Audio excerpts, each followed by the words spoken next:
تعالیٰ عنہ کے ہاتھ میں آئیں،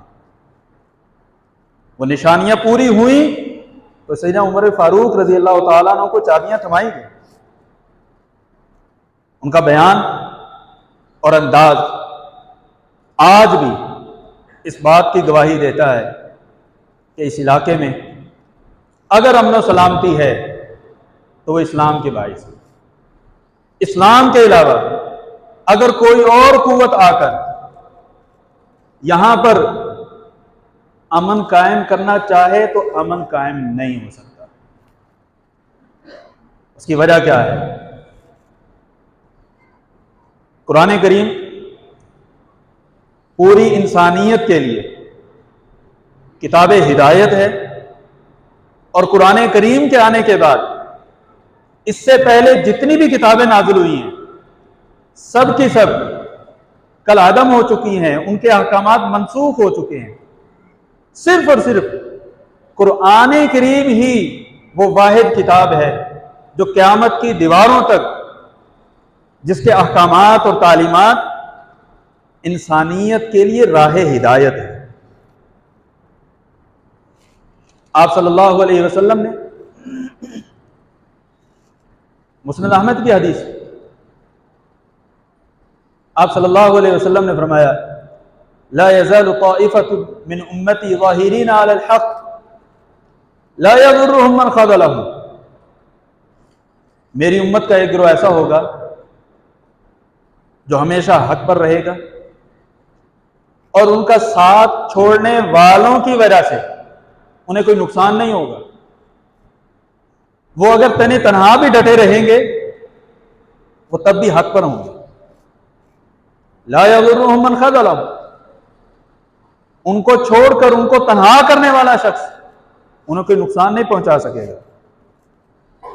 صحابہ اکرام نے تعجب سے پوچھا من ہم یا رسول اللہ، اللہ کے رسول صلی اللہ علیہ وسلم یہ کون لوگ ہیں، یہ کہاں پر موجود ہیں؟ آپ صلی اللہ علیہ وسلم نے فرمایا کہ یہ لوگ بیت المقدس اور اس کے آس پاس کے علاقے کے رہائشی ہیں۔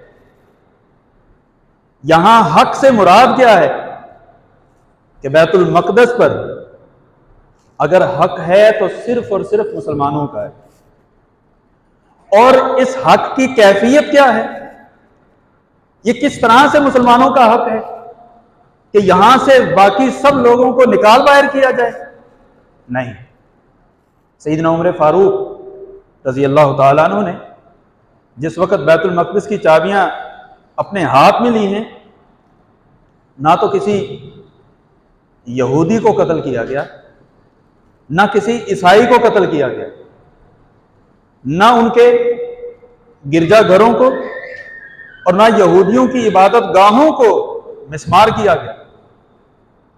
ہاں، امام ابن کثیر رحمۃ اللہ علیہ نے یہ ضرور ذکر کیا ہے، اگرچہ سند میں کچھ کلام ہے، تو سیدنا عمر رضی اللہ تعالیٰ عنہ نے یہ شرط لگائی تھی کہ یہ اپنے عبادت خانوں کی توسیع نہیں کر سکتے، ترمیم نہیں کر سکتے، وہ جس حالت میں ہیں اسی حالت میں رہیں گے، جس حالت میں ہیں اسی حالت میں رہیں گے۔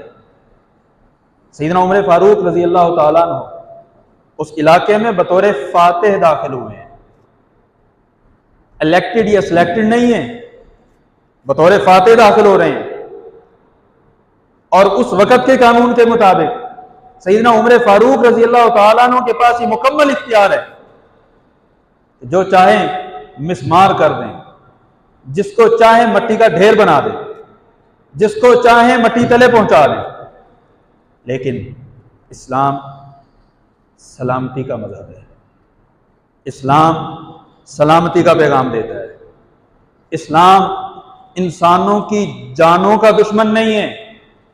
اسلام یہ چاہتا ہے کہ انسانوں کو جینے کا موقع ملے اور اسلامی تعلیمات سیکھنے کا موقع ملے۔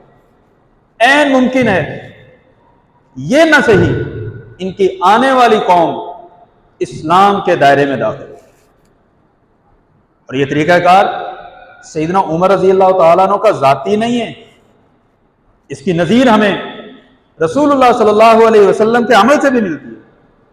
آپ سب کو پتہ ہے آپ صلی اللہ علیہ وسلم جب طائف میں پہنچے مکی دور میں اور لوگوں نے آپ پر پتھروں کی بارش کی، جو کیفیت بنی آپ سب بہتر جانتے ہیں۔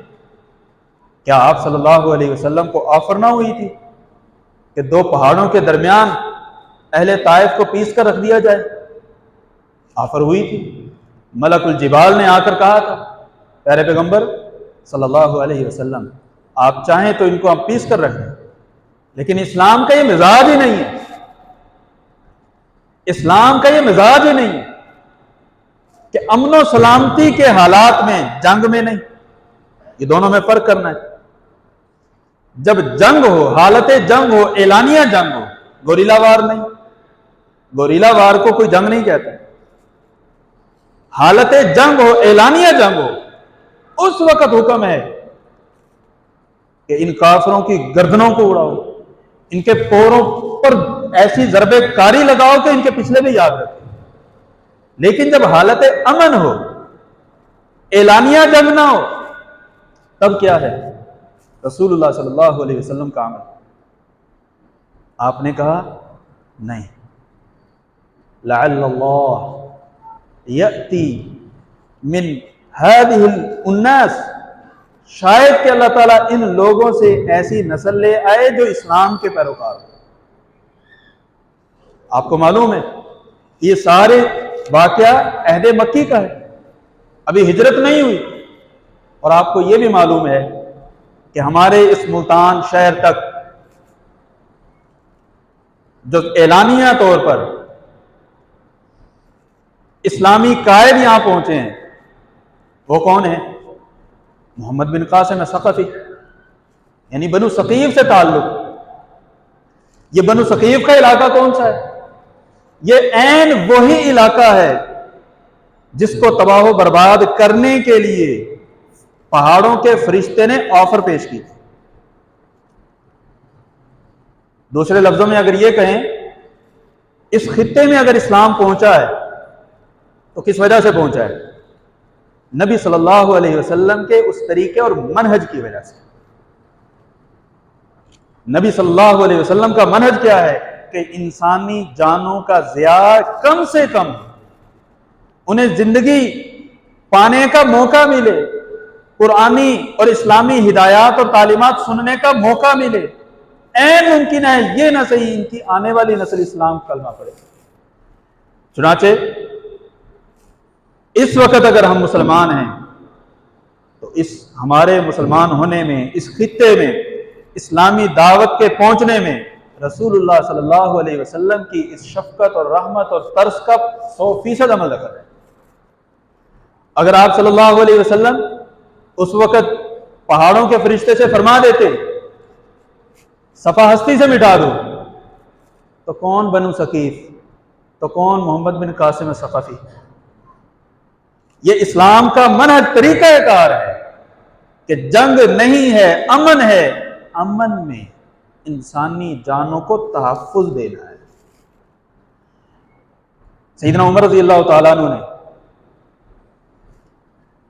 ان شکوں کے اندر ایک چیز یہ بھی شامل کی، یہودی ہوں یا عیسائی،